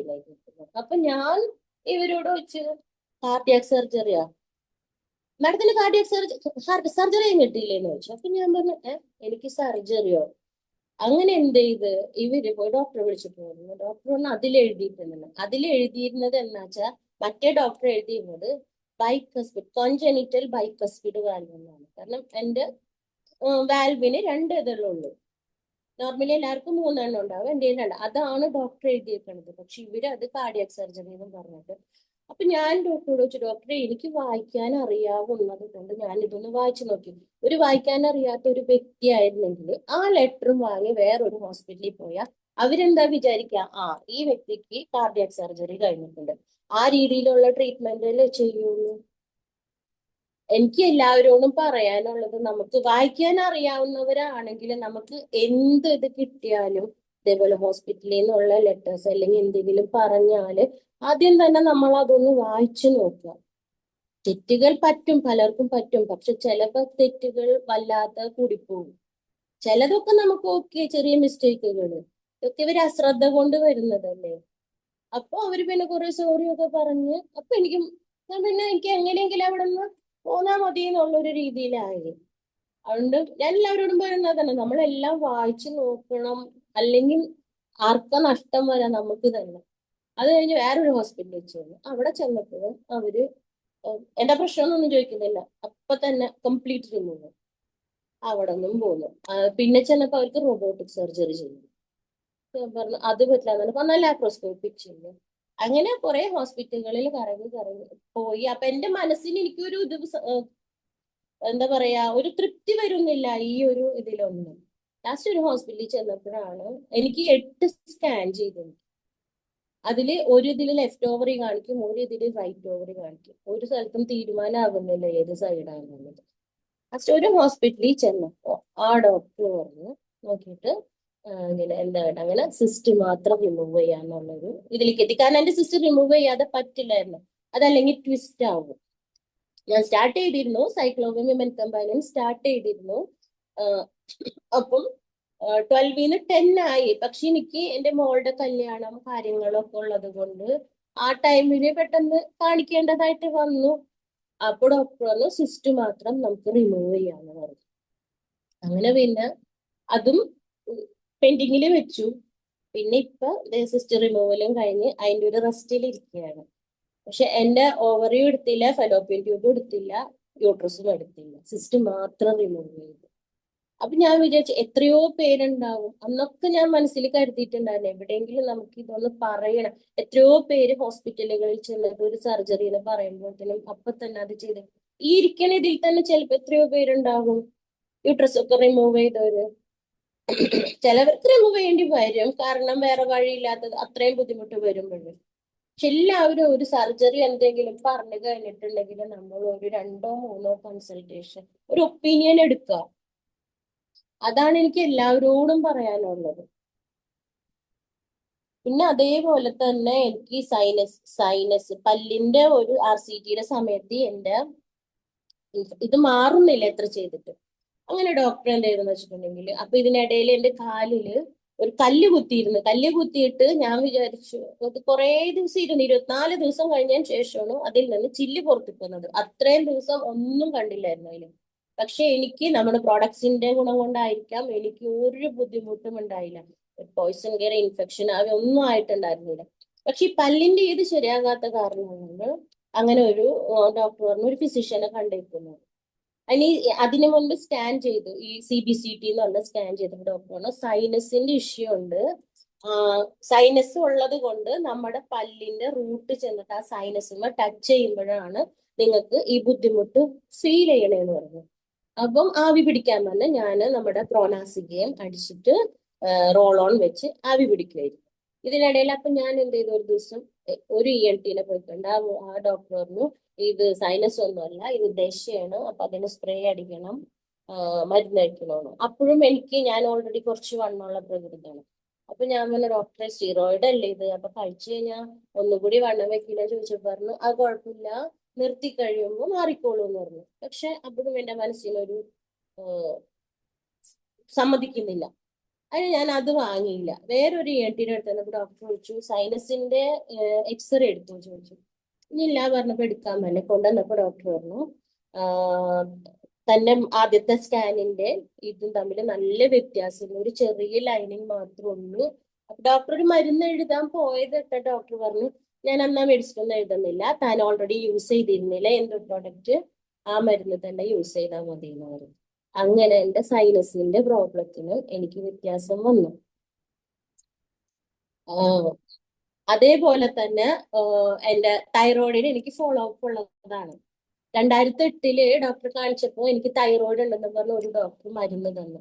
6 മാസം ഞാൻ കഴിച്ചു കഴിഞ്ഞ് ചെന്നപ്പോ കുറഞ്ഞിട്ടുണ്ടെന്നും പറഞ്ഞ് ഡോസ് കൂട്ടി തന്നു. അപ്പൊ എനിക്ക് എന്തോ ഒരു സംശയം. അങ്ങനെ വേറൊരു ഡോക്ടറെ അടുത്ത് തന്നു. ഡോക്ടറിന് തനിക്ക് തൈറോയിഡേ ഉണ്ടായിരുന്നില്ലല്ലോ, പിന്നെ താൻ എന്തിനാ തൈറോയിഡിന് മരുന്ന് കഴിച്ചെന്ന് ചോദിച്ചു. നമുക്കറിയില്ലല്ലോ, ഡോക്ടേഴ്സ് തരുന്നു, നമ്മൾ അത് കഴിക്കുന്നു. അന്നൊന്നും ഇത്രയും നമുക്ക് കാര്യങ്ങളെ കുറിച്ച് അറിയാനുള്ള ഒരു എന്താ പറയാ, സോഷ്യൽ മീഡിയയിലായിട്ട് അത്രയും വലിയ ടച്ച് ഒന്നും ഇല്ലാത്തത് കൊണ്ട് നമ്മളൊന്നും ചെക്ക് ചെയ്യലോ ഒന്നും അറിയില്ല എന്ന് പറഞ്ഞു കഴിച്ചു. അങ്ങനെ അന്ന് സ്റ്റോപ്പ് ചെയ്തതാ ഞാൻ തൈറോയിഡിൻ്റെത്. പിന്നെ നൊഡ്യൂൾ ഉള്ളത് കൊണ്ട് ഡോക്ടർ പറഞ്ഞു എല്ലാ വർഷവും ഫോളോ അപ്പ് ചെയ്തു എന്തെങ്കിലും നമുക്ക് കോസ്മെറ്റിക്കലി ബുദ്ധിമുട്ട് തോന്നുകയാണെങ്കിൽ മാത്രം റിമൂവ് ചെയ്യാൻ പറഞ്ഞു. അങ്ങനെ 2008 ഞാൻ തൈറോയിഡിന്റെ മരുന്ന് 6 മാസം കഴിച്ച് സ്റ്റോപ്പ് ചെയ്ത് ഞാൻ ഫോളോ അപ്പിന് ഇടയ്ക്ക് പോകുമായിരുന്നു. കഴിഞ്ഞ കൊല്ലം ഇതേപോലെ ഒരു ഹോസ്പിറ്റലിൽ, ഒരു വലിയ ഹോസ്പിറ്റലിലാണ്, ഞാൻ പേര് പറയണില്ല. അവിടെ ചെന്നപ്പോ ആ ഡോക്ടർ സ്കാനിങ് ചെയ്യാൻ പറഞ്ഞ് സ്കാൻ ചെയ്ത് വന്നിരുന്ന എന്നോട് ഡോക്ടർ നേരിട്ട് വന്നത് അതങ്ങ് എടുത്ത് കളഞ്ഞിരിക്കുന്നു. അപ്പൊ ഞാന് ഒന്ന് ഇങ്ങനെ നോക്കി കഴിഞ്ഞപ്പോ ഡോക്ടർ പറയണ ഫുൾ എടുത്ത് കളയണ്ട, പകുതി എടുത്ത് കളഞ്ഞാൽ മതി. ഇതെന്താ പകുതി എടുത്ത് കളയാൻ, മറ്റേ ചീഞ്ഞ ആപ്പിളിന്റെ എന്തിന്റെയൊക്കെ കഷ്ണം മുറിച്ച് കളയണ പോലെ. അത്ര ലാഘവത്തോടെ ഡോക്ടർ പറഞ്ഞു പകുതി എടുത്ത് കളഞ്ഞാൽ മതി. ഞാൻ ഒന്നുകൂടി നോക്കിയപ്പോ പറഞ്ഞു പെട്ടെന്ന് കളയണ്ട, 1 വർഷത്തിനുള്ളിൽ കളഞ്ഞാൽ മതി. ശരിയെന്നും പറഞ്ഞ് ഞാൻ പോകുന്നു. അങ്ങനെ വേറൊരു ഹോസ്പിറ്റലിൽ ചെന്ന് കഴിഞ്ഞപ്പോൾ ഡോക്ടർ പറഞ്ഞു നമുക്ക് FNACയും സ്കാനിങ് ഒക്കെ ചെയ്തിട്ട് നോക്കാം. എന്നിട്ട് നോക്കി ഡോക്ടർ പറഞ്ഞു കുഴപ്പമൊന്നുമില്ല, 6 മാസം കഴിഞ്ഞിട്ട് വന്നാൽ മതി. പിന്നെ പറഞ്ഞു അല്ലെങ്കിൽ വേണ്ട, 1 വർഷം കഴിഞ്ഞിട്ട് വന്നാൽ മതി. പിന്നെ ഇപ്പൊ ഫോളോ അപ്പിന് പോണം, പോകാതിരിക്കരുത്, നമ്മള് പോണം. പക്ഷെ അപ്പോ ഇതൊക്കെ എന്റെ ലൈഫിൽ എനിക്കിപ്പോ ഈ അടുത്ത് കിട്ടിയ കുറെ ഹോസ്പിറ്റലുകളിൽ, ഞാൻ ഇവിടെ എന്ത് ഇത് പറയണേന്ന് വെച്ചാൽ നിങ്ങളിൽ പലവർക്കും ചിലപ്പോ ഇതേപോലത്തെ പല അനുഭവങ്ങൾ ഉണ്ടാകും. അപ്പം ഇനിയെങ്കിലും അതേപോലെ ഇങ്ങനത്തെ സാഹചര്യങ്ങൾ ഉണ്ടാവും, അതൊന്ന് അറിഞ്ഞോട്ടെ എന്ന് വിചാരിച്ചിട്ട് മാത്രമാണ് ഞാൻ ഇങ്ങനത്തെ അനുഭവങ്ങൾ പറയണ കേട്ടാ. മോർണിംഗ് മീറ്റിൽ വന്നിരുന്നിട്ട് ഞാൻ ഇങ്ങനത്തെ കാര്യങ്ങളൊക്കെ പറയണേന്ന് ചിലപ്പോ ചിലവര് ചിന്തിക്കുന്നുണ്ടാവും. എല്ലാവരും അറിഞ്ഞോട്ടെ എന്ന് വിചാരിച്ചിട്ടുള്ള ഇതിൽ പറഞ്ഞോളൂ.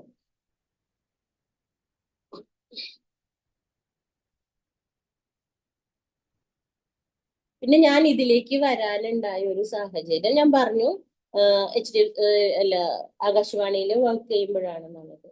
അപ്പൊ അന്ന് ഇങ്ങനെ ജസ്റ്റ് കുറച്ച് കഴിഞ്ഞപ്പോ ഞാൻ ശരിക്കും പറഞ്ഞാല് ഇതിന്റെ പ്ലാൻ ഞാനല്ല ഫസ്റ്റ് കേട്ടത്, എന്റെ ഹസ്ബൻഡാണ് കേട്ടത്. അത് പുള്ളി നാട്ടിൽ വന്ന സമയത്ത് ബിജു സാറ്, ബിജു സാറിന്റെ സിസ്റ്ററും ആകാശവാണി തന്നെയല്ല വർക്ക് ചെയ്തിരുന്നത്. അങ്ങനെയാണ് ഞങ്ങൾ അറിയണ. ബിജു സാറിന്റെ സിസ്റ്ററിന്റെ ഡിസ്ട്രിബ്യൂട്ടറാണ് എന്റെ അപ്പനേറ്റ്. അപ്പൊ ഞങ്ങൾ അവിടെ വെച്ച് ഇങ്ങനെ അറിയണം. അപ്പൊ ബിജു സാർ ഇങ്ങനെ വന്നപ്പോ സാറ് പുറത്ത്, ഞങ്ങള് 1-to-1 മീറ്റിംഗ് കൊടുത്ത് തന്നത് എപ്പോഴാ എങ്ങനെയാ വെച്ചിട്ടുണ്ടെങ്കിൽ സാറിന്റെ കാറിലായിരുന്നു. ഹസ്ബൻഡാണ് ഇത് കേട്ടത്, ഞാൻ ബാക്കിൽ ഇരുന്നൊരു ലിസണറെ പോലെ ഇങ്ങനെ ഇരുന്നു എന്നുള്ളൂ. അപ്പൊ പുള്ളി എന്തായാലും ഡ്യൂട്ടി അല്ല, ലീവ് കഴിഞ്ഞ് തിരിച്ചു പോകല്ലോ. പുള്ളി എന്റെ അടുത്ത് പറഞ്ഞു നീ നോക്കിക്കോന്ന് ജസ്റ്റ് പറഞ്ഞു. പക്ഷെ പുള്ളി ജസ്റ്റ് കേട്ടെന്ന് മാത്രമേ ഉള്ളൂ, ഇതിനെ കുറിച്ച് ഒന്നും തലയിലേക്ക് കയറിയിട്ടുണ്ടായിരുന്നില്ല. അങ്ങനെ എന്നോട് നോക്കിക്കോളാൻ പറഞ്ഞു. ഞാൻ ജസ്റ്റ് അപ്പോഴും ഞാൻ അധികം അങ്ങ് ശ്രദ്ധിക്കുന്നില്ല, കാരണം വേറെ ഒന്നും കൊണ്ടല്ല, ഞാൻ GTS-നൊന്നും അറ്റൻഡ് ചെയ്തിട്ടില്ല. GTS ഒക്കെ അറ്റൻഡ് ചെയ്താലല്ലേ നമുക്ക് ഇതിന്റെ പ്രാധാന്യം മനസ്സിലാവുള്ളൂ. ഞാൻ ജസ്റ്റ് പ്രോഡക്റ്റ് എടുക്കുന്ന അന്ന് ജസ്റ്റ് ഇത് കേട്ടു, അതൊക്കെ കഴിഞ്ഞ് പിന്നെ എന്റെ പ്രോഗ്രാമിന്റെ തിരക്ക്, അത്യാവശ്യം പ്രോഡക്ട്സുകൾ മാത്രം എടുക്കുന്നു, അങ്ങനെ ഇരിക്കുന്നു. അങ്ങനെ പിന്നെ ഈ കോവിഡിന്റെ ഒക്കെ ടൈം ആയപ്പോഴാണ് കൂടുതലും കുറച്ച് ഇതിലേക്ക്, പിന്നെ ഇതിലിങ്ങനെ ഈ ഒരു ബിസിനസിന്റെ ഒരു സാധ്യത ഉണ്ട് നമുക്ക് എന്നുള്ളതൊക്കെ വന്നു കഴിഞ്ഞപ്പോ എന്റെ മനസ്സിൽ ഒരു ആഗ്രഹം ഉണ്ടായിരുന്നു. കാരണം ഞാന് എന്നും മുമ്പ് ആഗ്രഹിച്ചിരുന്നത് മരിക്കണോളം വരെ ഹസ്ബൻഡിന്റെ കൂടെ തന്നെ ഉണ്ടാകണമെന്നായിരുന്നു എന്റെ ആഗ്രഹം. കാരണം എന്റെ വാപ്പച്ചി ഗൾഫിലായിരുന്നു. വാപ്പച്ചി 55 വർഷത്തോളം ഗൾഫിലുണ്ടായിരുന്നു. അവിടെ തന്നെ കോവിഡിന്റെ ആയ സമയത്ത് അവിടെ ചെന്ന് മരിച്ചു, ആ മണ്ണിൽ തന്നെ മറവ് ചെയ്തു. അപ്പൊ ഈ വാപ്പച്ചി അവിടെയും ഉമ്മ നാട്ടിലായിട്ട് ഇത്രയും വർഷം ഇങ്ങനെ അങ്ങനെ ജീവിച്ച കാരണം കൊണ്ട് എനിക്ക് കല്യാണം ആലോചിക്കുമ്പോൾ വാപ്പച്ചി എപ്പോഴും പറയുമായിരുന്നു ഗൾഫുകാരനാണെങ്കിൽ കൊണ്ടുപോകുന്ന ആളായിരിക്കണം, അതല്ലെങ്കിൽ ഗവൺമെന്റ് ഉദ്യോഗസ്ഥനായിരിക്കണം. അങ്ങനെയായിരുന്നു. പിന്നെ എനിക്ക് ഈ ഒരു സർവീസ് ഡിഫൻസിൽ നിന്ന് റിട്ടയർ ചെയ്ത VRS എടുത്ത് വന്നതിന് ശേഷം പോകാന്നൊക്കെ വിചാരിച്ചിരുന്നു. അപ്പൊ പിന്നെ ഹസ്ബൻഡിന്റെ പാരന്റ്സും ഒക്കെ ഉള്ളത് കൊണ്ട് അവരെ നോക്കാനായിട്ട് ഞാനും കുട്ടികളും ഒക്കെ ഇവിടെ തന്നെയായിട്ട്. അപ്പോഴും എന്റെ മനസ്സിൽ എന്നും എനിക്ക് ഉണ്ടായിരുന്നു ഒരിക്കലോളം വരെ ഒരുമിച്ചുണ്ടാകണമെന്നുള്ളത്. അപ്പൊ ഇങ്ങനൊരു ഓപ്പർച്യൂണിറ്റി ഇങ്ങനെ ഇങ്ങനെ ഇതിൽ കേട്ടപ്പോ ഞാൻ വിചാരിച്ചു ചിലപ്പോ ദൈവമായിട്ട് ഒരു വഴി വെച്ച് തന്നതായിരിക്കും. കാരണം ഞാനായിട്ട് ഇവിടെ ഇതൊക്കെ ചെയ്ത് സെറ്റിൽ ആയി കഴിഞ്ഞാൽ എനിക്ക് എന്റെ ഹസ്ബൻഡിനെ ഇങ്ങോട്ട് കൊണ്ടുവരാലോ എന്നും മനസ്സിനൊരു ആഗ്രഹം തോന്നി. അങ്ങനെ ഞാൻ പിന്നെ കുറച്ച് കൂടുതലായിട്ട് ഇതിലേക്ക് ആം, ഇത് ചെയ്തു തുടങ്ങി. ഞാൻ ഫസ്റ്റ് എടുത്തത് 1,50,000 രൂപയുടെ പ്രോഡക്ട്സ് ആണ്. ഞാൻ ബിസിനസ് എന്നുള്ള മൈൻഡിലേക്ക് വന്നപ്പോൾ ഫസ്റ്റ് എടുത്തത്. പിന്നെ എന്റെ എല്ലാ ഇതിനും സപ്പോർട്ട് ചെയ്യുന്നത് എന്റെ ഹസ്ബൻഡ് തന്നെയാണ്. ടാസ്ക് തന്നെയാണ് എല്ലാത്തിനും. കാരണം പുള്ളിയുടെ സപ്പോർട്ട് ഇല്ലാണ്ട് എനിക്ക് ഒന്നും ചെയ്യാൻ പറ്റില്ല. കാരണം ആ ടൈമിലൊന്നും 1,50,000 രൂപയൊക്കെ ഞാൻ എവിടെ നിന്ന് എടുക്കാനാ. അപ്പൊ പുള്ളി എനിക്ക് അതൊക്കെ ചെയ്തു. അന്നെന്ന് വെച്ചാല് നമ്മള് കോവിഡിന്റെ ടൈം ആയതുകൊണ്ട് ലീഡേഴ്സിനും വരാൻ അങ്ങനെയൊന്നും പറ്റുന്നില്ല. ഫോണിലൂടെയുള്ള കമ്മ്യൂണിക്കേഷൻ മാത്രമേ ഉള്ളൂ.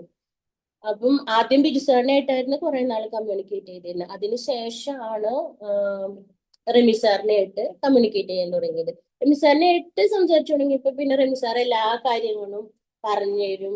ഞാൻ ഇപ്പൊ നമ്മളെ ഐഡിയ അടിക്കുന്നതായാലും മറ്റുള്ള കാര്യങ്ങളെല്ലാം തനിയെ തന്നെയാണ് ഫോണിലൂടെ കേട്ട് അങ്ങനെ പിന്നെ ഇതില് ആപ്ലിക്കേഷനിൽ കയറി ഓരോന്ന് ചെക്ക് ചെയ്ത് അങ്ങനെയാണ് എല്ലാ കാര്യങ്ങളും ഞാൻ മനസ്സിലാക്കിയത്.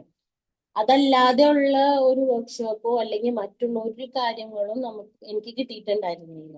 പക്ഷെ അതുകൊണ്ട് തന്നെ എന്താ വെച്ചാൽ തനിയെ അങ്ങനെ ചെയ്തു വന്നത് കൊണ്ട് നമുക്കൊരു അറിയാലോ മനസ്സിനൊരു കോൺഫിഡൻസ് ഉണ്ടാവും. അങ്ങനെ പിന്നെ ബിസിനസ്സിലേക്ക് വന്നു. പതുക്കെ സ്റ്റാർട്ട് ചെയ്ത് അന്ന് എന്തോ എനിക്കൊരു വിശ്വാസം ഉണ്ടായിരുന്നു കേട്ടോ, പ്രൊഡക്ട്സ് വിറ്റു പോകൂ എന്നുള്ളത് എന്തോ ഒരു മനസ്സിലൊരു വിശ്വാസം തോന്നിയിരുന്നു. അങ്ങനെ അത്രയും പ്രോഡക്ട്സ് എടുത്തു. അങ്ങനെ പതുക്കെ ഓരോ ഇതെല്ലാം ചെയ്ത് അധികവും വീട്ടിൽ തന്നെ യൂസ് ചെയ്തിട്ടുണ്ട്. ഡാഡിക്കായാലും വീട്ടിലായാലും ഞങ്ങൾക്കായാലും ഒക്കെ കുറേ യൂസ് ചെയ്തിട്ടുണ്ട്. പിന്നെ കുറെ എല്ലാം പുറത്തു കൊടുത്ത് പിന്നെ എല്ലാവർക്കും ആദ്യം ഉണ്ടാകുന്ന അനുഭവം പോലെ നമ്മൾക്ക് കുറച്ചൊക്കെ മറ്റുള്ളവരിൽ നിന്ന് വിശ്വാസക്കുറവും എന്താ പറയാ പരിഹാസങ്ങളൊക്കെ കേൾക്കേണ്ടി വന്നിട്ടുണ്ട്. പക്ഷെ എങ്കിലും ആരെന്ത് പറഞ്ഞാലും എനിക്ക് ഒരു പ്രശ്നവുമില്ല. ഞാൻ അത് മൈൻഡ് ചെയ്യാറില്ല. കാരണം ലൈഫിൽ എന്നും പോസിറ്റീവായിട്ട് തിങ്ക് ചെയ്യണം എന്നുള്ളൊരു മൈൻഡാണ് എനിക്ക്. നമുക്ക് വിഷമതകളും ബുദ്ധിമുട്ടുകളും ഒക്കെ വരും. കാരണം അപ്പോഴല്ലേ നമുക്ക് വരാൻ പോകുന്ന നന്മേനെ കുറിച്ച് നമുക്ക് അറിയാൻ പറ്റുള്ളൂ. അല്ലെങ്കിൽ പോസിറ്റീവ് വരുമ്പോ നമുക്ക് അതിനെ ആസ്വദിക്കാൻ പറ്റുള്ളൂ. അതുകൊണ്ട് എന്ത് നെഗറ്റീവ് വന്നാലും അത് ഞാനിപ്പോ എന്റെ ഹസ്ബൻഡിന്റെ അടുത്തായാലും മക്കളുടെ അടുത്തായാലും ഒക്കെ ഞാൻ പറയാറുണ്ട്. ജീവിതത്തിൽ പല സാഹചര്യങ്ങളും വരും എന്ന് വെച്ചാൽ അപ്പോഴേക്കും നമ്മൾ അങ്ങ് തകർന്ന് തരിപ്പണാവാൻ നിൽക്കരുത്. അവിടെ നിന്ന് മുന്നേറണം. ഞങ്ങളുടെ ലൈഫിലും ഉണ്ടായിട്ടുണ്ട് പല ഒരു സമയത്ത് ഒരു ബിസ്ക്കറ്റ് വാങ്ങണമെങ്കിൽ, ഒരു 10 രൂപയുടെ ബിസ്ക്കറ്റ് വാങ്ങണമെങ്കിൽ 3 പ്രാവശ്യം ചിന്തിക്കണം. വാങ്ങണോ വേണ്ടേ വേറെന്തെങ്കിലും ചെയ്യണോന്ന്. അപ്പൊ എന്റെ ഹസ്ബൻഡ് എന്റെ അടുത്ത് ആ സമയത്തേക്ക് എന്നും മാറും നമ്മുടെ അത് ഭയങ്കര ബുദ്ധിമുട്ടുണ്ടായിട്ടൊന്നല്ല കേട്ടോ. ഹസ്ബൻഡ് സർവീസിൽ നിന്നൊക്കെ വന്ന് ജോലി ഇല്ലാണ്ടിരിക്കുന്ന ആ ഒരു സമയത്തൊക്കെ എന്നും മാറും നമ്മുടെ ഈ ബുദ്ധിമുട്ടെന്ന്. ഞാൻ പറയും മാറും, ഒരു സമയം മാറും.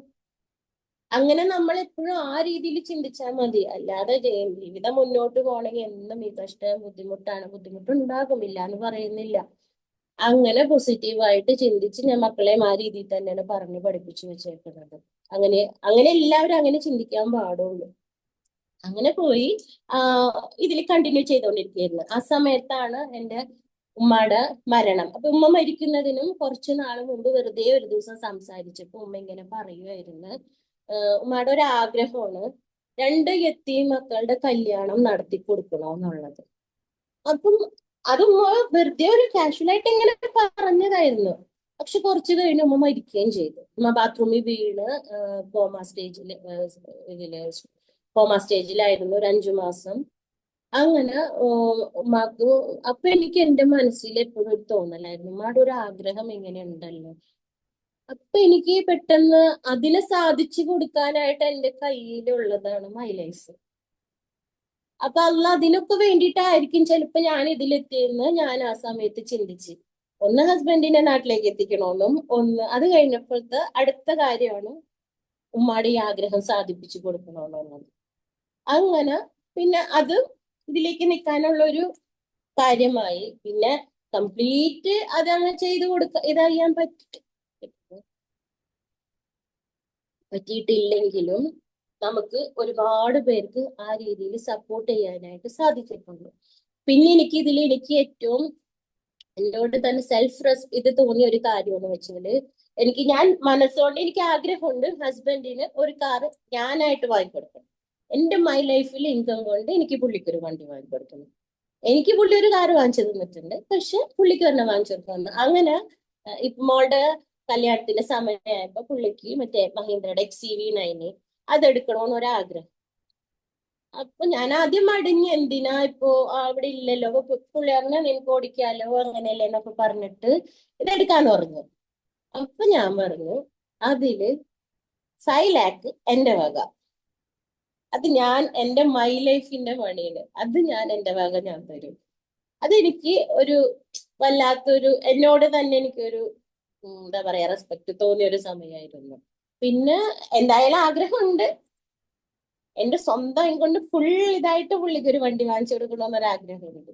പക്ഷെ അള്ളാഹു അത് നടത്തി തരുമെന്നാണ് മനസ്സിന്റെ വിശ്വാസം. പിന്നെന്താ പറയാനുള്ളതെന്ന് വെച്ചാല് നമുക്ക് ഏത് ഓപ്പർച്യൂണിറ്റി കിട്ടിയാലും നമ്മൾ അതിനെ കൃത്യമായിട്ട് യൂട്ടിലൈസ് ചെയ്യാൻ ശ്രമിക്കുക. കാരണം നമുക്ക് പല സാഹചര്യങ്ങൾ കൊണ്ട് നമ്മള് എന്താ പറയാ ഓരോന്ന് വരുമ്പോ വിചാരിക്കും ഇനി നിർത്താം അല്ലെങ്കിൽ. പക്ഷെ ഞാൻ ഒരിക്കലും വിചാരിച്ചിട്ടില്ല കേട്ടോ, മൈ ലൈഫിൽ വന്നിട്ട് ഞാൻ ഒരിക്കലും വിചാരിച്ചിട്ടില്ല ഇട്ടിട്ട് പോകാന്നോ നിർത്തിയിട്ട് പോകാന്നൊന്നും. ചില സമയത്തൊക്കെ വളരെ നമുക്ക് ചെയ്യാൻ പറ്റാത്ത അവസ്ഥ വരും, അത് സാഹചര്യങ്ങൾ കൊണ്ടാണ്. അതിപ്പോ എല്ലാവർക്കും ഉണ്ടാകും. ഇപ്പൊ നമ്മൾ ഈ പറയുന്നോട്ട് നമ്മളെല്ലാവരും അല്ല പല പ്രശ്നങ്ങൾ ഉണ്ടാവും, അതിന് ഇത് ചെയ്തിട്ട് നിങ്ങൾ ചെയ്യുന്നൊക്കെ നമ്മൾ വാക്കാൽ പറയാനേ പറ്റുള്ളൂ. ഇപ്പൊ കൊച്ചു കുഞ്ഞുങ്ങളുള്ളവരാണെങ്കിൽ ചിലവർക്ക് സാധിക്കുമായിരിക്കും മീറ്റിങ്ങിന് വരാനോ, അല്ലെങ്കിൽ ചില ഫാമിലിയിൽ നിന്ന് സാധിക്കില്ല ഇട്ടെറിഞ്ഞിട്ട് പോകാനോ ചെയ്യാനോ ഒന്നും. ഞാൻ എന്ന് വെച്ചിട്ടുണ്ടെങ്കിൽ ഏത് കോൺടെസ്റ്റ് വന്നാലും അച്ചീവ് ചെയ്യണമെന്ന് ഭയങ്കര ആഗ്രഹമാണ് എനിക്ക്. അത് ഞാൻ എങ്ങനെയെങ്കിലും അച്ചീവ് ചെയ്തിരിക്കും. പക്ഷെ ഒരിതിലേക്ക് വന്ന് നമ്മളൊന്ന് കൂടുതൽ സ്ട്രോങ് ആയിട്ട് ഇതിലേക്ക് വരുന്ന സമയത്തായിരിക്കും ചിലപ്പോ അപ്പൊ ഇവിടെ ഡാഡിക്ക് വയ്യണ്ടാവും. ഡാഡിക്ക് എന്ന് വെച്ചിട്ടുണ്ടെങ്കിൽ എല്ലാ കാര്യത്തിനും ഞാൻ വേണം. ഉമ്മയുണ്ട്, പക്ഷെ ഡാഡിക്ക് മൂത്ത മോന്റെ ഭാര്യയാണ് ഞാൻ, ഹോസ്പിറ്റലിൽ പോകണമെങ്കിൽ ഞാൻ വേണം. ഡാഡിക്ക് എന്തെങ്കിലും ഇത് വന്ന് ഹോസ്പിറ്റലൈസ്ഡ് ആവും, അപ്പൊ നമ്മുടെ ആ ഒരു കണക്ഷൻ പോകില്ലേ. അമ്മ ഇതിൽ നിന്നൊന്ന് വിട്ടതായി കഴിയുമ്പോൾ നമ്മുടെ ആ ഒരു കണ്ടിന്യൂഷൻ പോകും. അങ്ങനെയാണ് പതുക്കെ എല്ലാരും ഇങ്ങനെ കുറച്ച് കുറച്ച് ഡിലേ ആയത്. പക്ഷെ എന്ന് വെച്ചിട്ട് ഒരിക്കലും ഞാൻ ഇതിൽ നിന്ന് വിട്ടുപോവുക ഇത് ചെയ്തിട്ടില്ല. അതുകൊണ്ടാണ് ഇത്രയും വർഷമായിട്ട് ഞാൻ ZTC റാങ്കിലേക്ക് എത്തിയിട്ടുള്ളൂ. ചിലവർക്ക് ഫാസ്റ്റ് അച്ചീവ് ഇതുണ്ടാകും, പക്ഷെ എന്റെ കാര്യത്തിൽ കുറച്ച് സ്ലോ ആണ്, എങ്കിലും എനിക്ക് കുഴപ്പമില്ല, എന്തായാലും നേടാൻ സാധിക്കും എന്നുള്ളത് എനിക്കൊരു വിശ്വാസമുള്ള കാര്യമാണ്.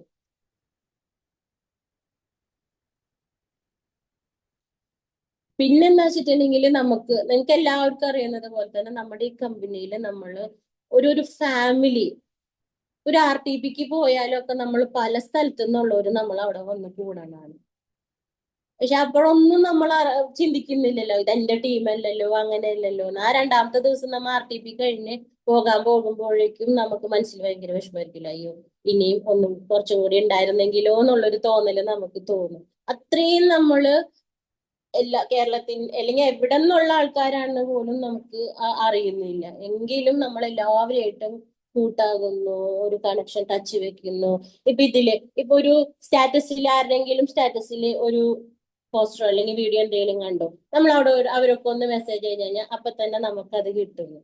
ആരും ചിന്തിക്കുന്നില്ലല്ലോ എന്റെ ടീമിലല്ലല്ലോ ഞാൻ ഇതിനിപ്പോ അയച്ചു കൊടുക്കണേ, അല്ലെങ്കിൽ എനിക്ക് അതിന്റെ ബെനിഫിറ്റ് കിട്ടില്ല, അങ്ങനെയൊന്നും ആരും ചിന്തിക്കുന്നില്ല.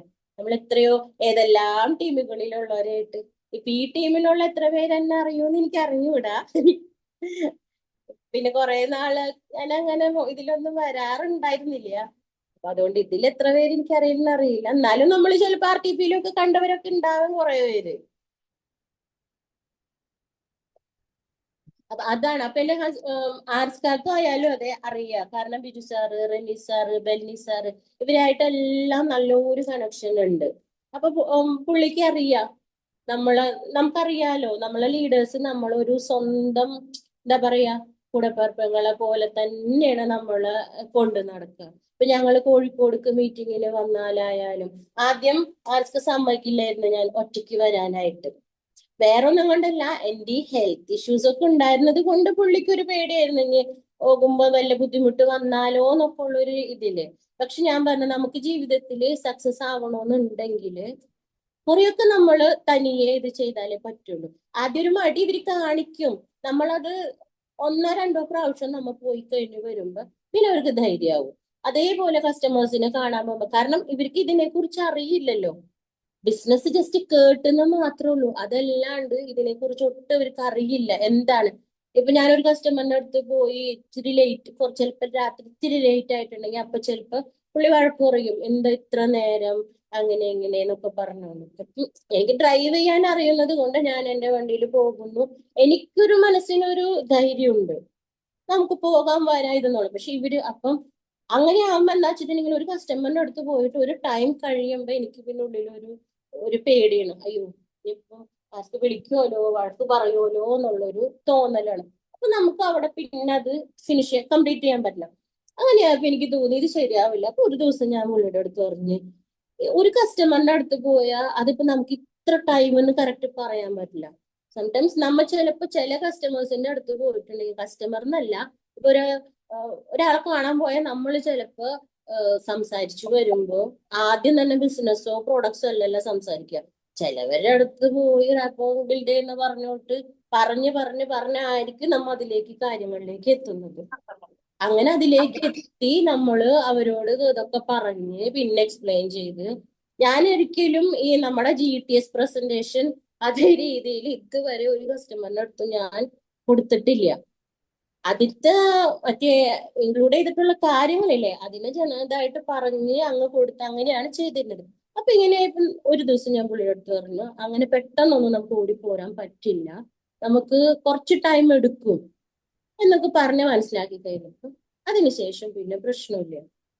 ഇത് നമ്മൾ ആരെയും കുറ്റപ്പെടുത്തിയിട്ട് കാര്യമില്ല. ചിലപ്പോ ഇപ്പൊ ഹസ്ബൻഡ് ആണെങ്കിൽ വൈഫിനോടായാലും വൈഫ് ആണെങ്കിൽ ഹസ്ബൻഡിനോടായാലും ഇക്കാര്യങ്ങൾ നമ്മൾ പറഞ്ഞു കൊടുത്താൽ മാത്രമല്ലേ അറിയുള്ളൂ. ഇപ്പൊ നമുക്കറിയാത്ത എന്തെല്ലാം കാര്യങ്ങൾ ഉണ്ടാകും നമുക്ക്. ഇപ്പൊ ഇപ്പം നമ്മുടെ ഒപ്പമുള്ളവർ പറഞ്ഞു തരുമ്പോഴല്ലേ നമുക്കതറിയുള്ളൂ. ഇപ്പൊ എന്റെ കുട്ടികളായാൽ പോലും ചില കാര്യങ്ങൾ നമുക്ക് പറഞ്ഞു തരും ചില സമയങ്ങളില് ഇന്നതെന്ന്. നമ്മൾ ഒരിക്കലും അവിടെ അതൊരു കുറവായിട്ടോ അല്ലെങ്കിൽ കുട്ടിയല്ലേ നീ അത് പറയാനായിട്ടില്ല എന്നൊന്നും നമ്മൾ പറയാൻ പാടില്ല. അവര് പറയണതും ചെറിയ കാര്യമായാൽ പോലും അവര് പറയണേലും എന്തെങ്കിലും ഒരു കാര്യം നമുക്ക് അതിൽ നിന്ന് ഉൾക്കൊള്ളാനുണ്ടാവും. ചിലവരുണ്ടല്ലോ കുട്ടികൾ പറഞ്ഞാൽ സമ്മതിക്കൂല. ഇപ്പം എന്റെ മോൻ ഒരു ദിവസം ഇത് പറയണം, പറഞ്ഞു ഈ 13 ലക്ഷം 13 lakhs എന്ന് പറയണേലും 1.3 million എന്ന് പറഞ്ഞു. അപ്പൊ ഞാനത് ശരിയുള്ള ഇപ്പൊ അതൊരു ഇത്തിരി നല്ല പറയുമ്പോ നമുക്കൊരു ഗുമ്മ് തോന്നും, ഒരു ഇത് പവർ തോന്നൂലേ. 1.3 million എന്നുവെച്ചാ ഇപ്പൊ 100-നും 1000-നും ഒക്കെ ഇങ്ങനെ ഇത് മാറിക്കൊണ്ടിരിക്കുന്ന പറഞ്ഞോട്ട് ഇപ്പൊ ലക്ഷങ്ങളുടെയും ഒരു വാല്യൂ മാറിക്കൊണ്ടിരിക്കുന്ന സമയമാണ്. പിന്നെ മില്യൺ ബില്യൺ ട്രില്യൺ കണക്കിലേക്കാണല്ലോ വന്നുകൊണ്ടിരിക്കുന്നത്. അപ്പൊ മാറ്റങ്ങൾ നമുക്കും ആവശ്യമല്ലേ, നമ്മളും അതേപോലെ മാറുക. അതുപോലെ ഒരു പ്രാവശ്യം അവൻ എന്റെ അടുത്ത് ഇങ്ങനെ പറയുമായിരുന്നു, നിച്ചു എന്നിട്ട് എന്നെ വിളിക്കുക. അപ്പൊ എന്നോട് പറയാണ്, നിച്ചു എന്തെന്നൊക്കെ ഈ പോസ്റ്ററിൽ ഇടണം, എന്തെന്ന് ഇട്ടേതോ ചോദിച്ചു. അപ്പൊ ഞാൻ അവനോട് പറഞ്ഞ് എന്താടാ. അപ്പൊ ഞാൻ എന്താണ് നമ്മളെ മൺശക്തിമാനിന്റെ ഒരു പോസ്റ്റർ ഇട്ടിട്ടുണ്ടായിരുന്നു. അപ്പൊ അവൻ പറഞ്ഞു അവന്റെ ഫ്രണ്ട് ആരോ ചോദിച്ചു എന്ന് തോന്നുന്നുണ്ട് എന്തെന്നാ. ഞാൻ പറഞ്ഞു അതിനിപ്പോ എന്താ പ്രശ്നം. അപ്പൊ ഞാൻ അവരെ പറഞ്ഞ് മനസ്സിലാക്കി കൊടുത്തു. കാരണം ഞാൻ പറഞ്ഞ മോനെ ആ പ്രൊഡക്റ്റ് വന്നിട്ട് ജെൻസിനുള്ളതാണ്, പിന്നെ ഇന്ന പ്രശ്നങ്ങൾക്കുള്ളതാണ്. അവന് 19 വയസ്സായി, കാര്യങ്ങളൊക്കെ അറിയാവുന്ന ഒരു പ്രായമായിട്ടുണ്ടല്ലോ. അപ്പൊ ഞാൻ പറഞ്ഞു ഈ നമ്മുടെ ചുറ്റുവട്ടത്ത് എന്തോരം ആൾക്കാരുണ്ടെന്ന് അറിയാമോ, പല പല പ്രശ്നങ്ങളുള്ളത്. പക്ഷെ ആണുങ്ങൾ എന്താണ്, അവര് പറയൂല, നാണക്കേട് ഇത് ഓർത്തിട്ട് പുറത്തേക്ക് പറയില്ല അവരെ കാര്യങ്ങൾ. എനിക്കെന്ന് വെച്ചിട്ടുണ്ടെങ്കിൽ ഇന്ന് ഒരു ചമ്മലും ഇല്ല. നമ്മ തെറ്റായ കാര്യമൊന്നുമല്ലല്ലോ പറയണത്. നമ്മള് ഒരു ഒരാൾക്കൊരു ഉപകാരപ്പെടുന്ന കാര്യമല്ലേ പറഞ്ഞത്. എത്രയോ പേരുടെ ലൈഫിലേക്ക് നമുക്ക് സന്തോഷവും ഇതും കൊടുക്കാൻ പറ്റിയിട്ടുണ്ട് നമുക്ക് ഇങ്ങനത്തെ കാര്യങ്ങൾ. പക്ഷെ ആരും പറയുന്നില്ല. അതുകൊണ്ട് ഞാൻ പറഞ്ഞ നീ അതിൽ അങ്ങനെ ചിന്തിക്കേണ്ട ആവശ്യമൊന്നുമില്ല, നല്ലൊരു പ്രവൃത്തിയല്ലേ. ഇപ്പൊ നിന്റെ അറിവിലുള്ളവരാരായാലും അവരോട് പറഞ്ഞു കൊടുക്കുക, ഇന്ന മാതിരിയൊക്കെ പ്രോഡക്ട്സുകൾ ഉണ്ട് അല്ലെങ്കിൽ ഇന്ന കാര്യമുണ്ട്. അപ്പൊ അവനോട് പറഞ്ഞു മനസ്സിലാക്കി കൊടുത്ത് പിന്നെ അവനത് മനസ്സിലാക്കി. നമ്മ പറയാണ്ട് ആർക്കും ഇത് മനസ്സിലാവില്ലല്ലോ. ഇപ്പൊ നമ്മൾ ഇതിൽ തന്നെ ഇപ്പൊ എന്തോരം പേരുണ്ടാവും ചിലപ്പോ മൺശക്തിമാനെ കുറിച്ച് ഒരു വാക്ക് പോലും അങ്ങനെ ഒരു പ്രോഡക്റ്റ് ഉണ്ടെന്ന് പോലും അറിയാത്തവരുണ്ടാവും ചിലർ. ഒരാളോട് പറയാത്ത എത്രയോ പേരുണ്ടാവും. അങ്ങനെ സമയം ആയിട്ടുണ്ടാവില്ല സാറ്. Hello hello, hello. കേൾക്കുന്നുണ്ടോ? ആ കേൾക്കുന്നുണ്ട്. Hello madam. ആ ആ ഓക്കെയാണല്ലോ. ഹലോ. ആ പിന്നെ ഞാൻ പറഞ്ഞില്ലേ, ഇപ്പം ആർക്കൊക്കെയായാലും ഇപ്പൊ എനിക്ക് ഇന്നും ഒരു പേടിയുമില്ല. പുള്ളിയുടെ ജോലിക്ക് അവിടെ എന്ത് സംഭവിച്ചാലും എനിക്ക് ഒരു പേടിയുമില്ല. കാരണം എന്റെ കയ്യിൽ ഇങ്ങനെ ഒരു, ഞാൻ പലപ്പോഴും പുള്ളിനോട് പറയും ഇങ്ങ് പോന്നേക്ക്, നമുക്ക് ഒരുമിച്ച് പ്രവർത്തിക്കാന്ന്.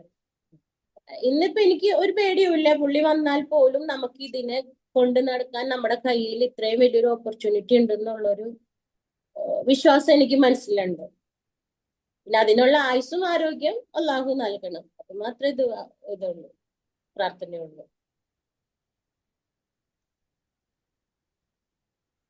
പിന്നെന്താ, വേറെ പ്രത്യേകിച്ച് അങ്ങനെ ഒന്നും പറയാനില്ല. നമ്മള് ഹാപ്പി ന്യൂ ഇയർ എന്നൊക്കെ പറയും, പക്ഷെ അത് ആ ഒരു ദിവസം മാത്രമാണ് നമ്മൾ ഹാപ്പി ന്യൂ ഇയർ. നമുക്ക് എല്ലാ ദിവസവും ഒരേപോലെ തന്നെയല്ലേ. ഇന്നലത്തെ ആ ഒരു ദിവസം എല്ലാവരും ഹാപ്പി ന്യൂ ഇയർ എന്ന് പറഞ്ഞ മെസ്സേജ് അയക്കുകയും ചെയ്യുന്നു. അത് കഴിയുമ്പോ നമ്മുടെ നോർമൽ ദിവസങ്ങളെ പോലെ തന്നെ നമുക്ക് പോകും. പക്ഷെ എങ്കിലും നമ്മൾ മനസ്സുകൊണ്ട് ചിന്തിക്കും കുറെ എന്തെങ്കിലുമൊക്കെ കാര്യങ്ങൾ, നമുക്ക് അത് ചെയ്യാം ഇത് ചെയ്യാം എന്നൊക്കെ. അതുകൊണ്ട് എന്താ പറയാ, ആത്മാർത്ഥതയോടുകൂടിയും നല്ല ആഗ്രഹത്തോടുകൂടിയും നമ്മൾ എന്ത് കാര്യം ആഗ്രഹിച്ചാലും അത് നമുക്ക് ദൈവം അത് സാധിപ്പിച്ചു തരും. അതിന് എനിക്ക് അതില് പൂർണ്ണ വിശ്വാസമാണ്. പിന്നെ എന്നാ വെച്ചാ, എന്റെ വാപ്പിച്ചിക്ക് ഞാന് ഡോക്ടർ ആവണമെന്നായിരുന്നു ആഗ്രഹം. പക്ഷെ എനിക്ക് 10th ഒക്കെ പഠിക്കുന്ന സമയത്ത് ഒരു ബിസിനസ്, കാരണം വേറൊരാളുടെ കീഴിൽ ജോലി ചെയ്യാന്നുള്ളത് എന്തോ എനിക്ക് അന്ന് തുടങ്ങി എന്തോ ഒരു ഇഷ്ടമില്ലാത്ത കാര്യമായിരുന്നു.